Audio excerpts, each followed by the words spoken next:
भोसरीतील MIDC जमीन घोटाळा प्रकरणी माजी महसूल मंत्री एकनाथ खडसे काल जोटिंग समितीसमोर हजर झाले होते। यावेळी खडसेंनी या जमीन खरेदी व्यवहाराबद्दल माहीतच नसल्याचा जबाब नोंदवल्याचा दावा एमआयडीसीच्या वकिलांनी केलाय। त्यामुळे खडसेंनी भोसरी जमीन खरेदी घोटाळ्यात आपला जबाब बदलल्याचा आरोप वकिलांनी केलाय।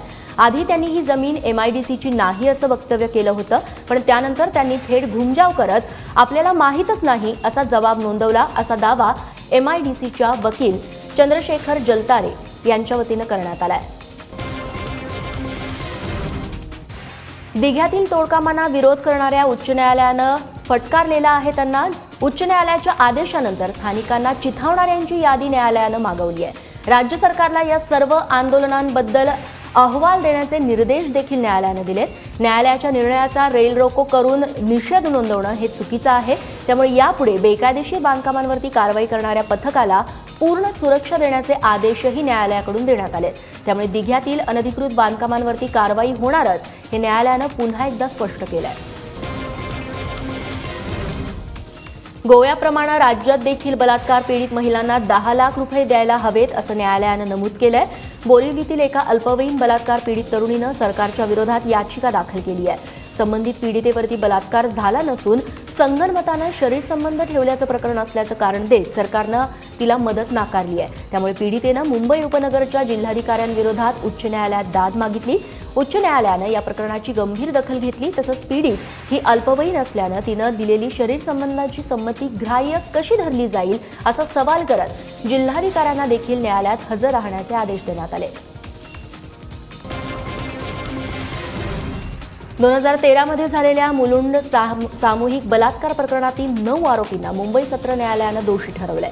यातील 2 आरोपींना जन्मठेप तर इतर 7 आरोपींना 20 वर्षांच्या कारावासाची शिक्षा सुनावण्यात आली आहे। 21 सप्टेंबर 2013 रोजी मुलुंडच्या संजय गांधी राष्ट्रीय उद्यानाजवळच्या परिसरात रस्त्यावरती झोपलेल्या एका महिलेला टेम्पोत घालून तिच्यावरती सामूहिक बलात्कार करण्यात आला होता। पोलिसांनी या प्रकरणाचा तातडीनं तपास करत सगळ्या आरोपींना गजाआड केलं। गेल्या 3 वर्षांपासून हे आरोपी न्यायालयीन कोठडीत होते। मुंबई सेशन्स कोर्टानं या सगळ्यांना दोषी ठरवत आता शिक्षा सुनावली आहे। गोंदियातल्या एका आदिवासी आश्रमशाळेत शिकत असलेल्या अल्पवयीन मुलीवरती शाळेतील शिपायाने बलात्कार केल्याची धक्कादायक घटना उघडकीस आली आहे। पीडित मुलीच्या तक्रारीनंतर देवरी पोलीस ठाण्यात आरोपी शिपाई विरोधात गुन्हा दाखल करण्यात आलाय। स्वामी रामकृष्ण आश्रमशाळेत ही संपूर्ण घटना घडलेली असून पीडित मुलगी इयत्ता 9वीत शिकणारी आहे। पीडित मुलीनं ही सगळी घटना शाळेच्या मुख्याध्यापकांना सांगितली होती, मात्र मुख्याध्यापकांनी ही घटना दडपण्याचा प्रयत्न केला। शाळेचा संचालक हा भाजपचा असल्यानं ही घटना दडपण्याचा प्रयत्न केला जात असल्याचा आरोप त्यानंतर स्थानिक आदिवासी नेत्यांनी केलाय। भिवंडीतले काँग्रेसचे नेते मनोज म्हात्रे यांच्या कुटुंबियांचं काँग्रेसचे प्रदेशाध्यक्ष अशोक चव्हाण यांनी सांत्वन केलं।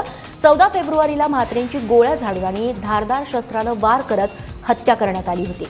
म्हात्रे यांची राजकीय वैमनस्यातून हत्या झाली असून तपास आणि चौकशी निष्पक्षपणे व्हायला हवी, तसंच म्हात्रेंच्या कुटुंबियांना देखील सुरक्षा द्यावी अशी मागणी यावेळी अशोक चव्हाण यांनी केली आहे। वाळव्यातील आमच्या रयत विकास आघाडीला मदत करावी म्हणून मी विनय कोरेंची भेट घेतली असं म्हणत राज्यमंत्री सदाभाऊ खोत यांनी राजू शेट्टींच्या कालच्या वक्तव्यावरती स्पष्टीकरण दिलंय। सदाभाऊ खोत यांनी विनय कोरे यांची भेट घेतल्यावरती राजू शेट्टींनी ही भेट चुकीची होती असं म्हटलं होतं। काळाच्या ओघात सर्व काही चूक आणि बरोबर ठरत असतं, पण त्यासाठी काही वेळ जाऊ द्यावा लागतो असंही सदाभाऊ म्हणाले। कोल्हापुरातील कुरुंदवाड नगरपालिकेमध्ये भाजपचे नगरसेवक राष्ट्रवादीच्या उपनगराध्यक्षांवरती धावून गेले। पहिल्या सर्वसाधारण सभेमध्ये भाजपचे नगरसेवक रामचंद्र डांगे यांच्यासह इतर नगरसेवकांनी राष्ट्रवादी काँग्रेसचे जवाहर पाटील यांना मारहाण केली। या राड्यानंतर कुरुंदवाड शहरामध्ये तणावाची परिस्थिती निर्माण झाली असून शहरात पोलीस बंदोबस्तात आता वाढ करण्यात आली आहे। मेडिकल कॉलेजमध्ये प्रवेश मिळवून देण्याच्या नावावरती पालकांना कोट्यवधींचा गंडा घालणाऱ्या टोळीला नवी मुंबई पोलिसांनी गजाआड केलंय। या प्रकरणी 5 जणांना अटक करण्यात आली असून 7 आरोपी अद्याप फरार आहेत। मेडिकल कॉलेजमध्ये प्रवेश देतो असं सांगत 17 पालकांना 3 कोटींचा गंडा घातल्याचं तपासात समोर आलंय। नवी मुंबईतल्या सानपाडा रेल्वे स्थानकाच्या कॉम्प्लेक्समध्ये द इन्स्पिरेशन नावानं बनावट कार्यालय उघडून नीट परीक्षा पात्र विद्यार्थी आणि त्यांच्या पालकांशी संपर्क केला जात होता।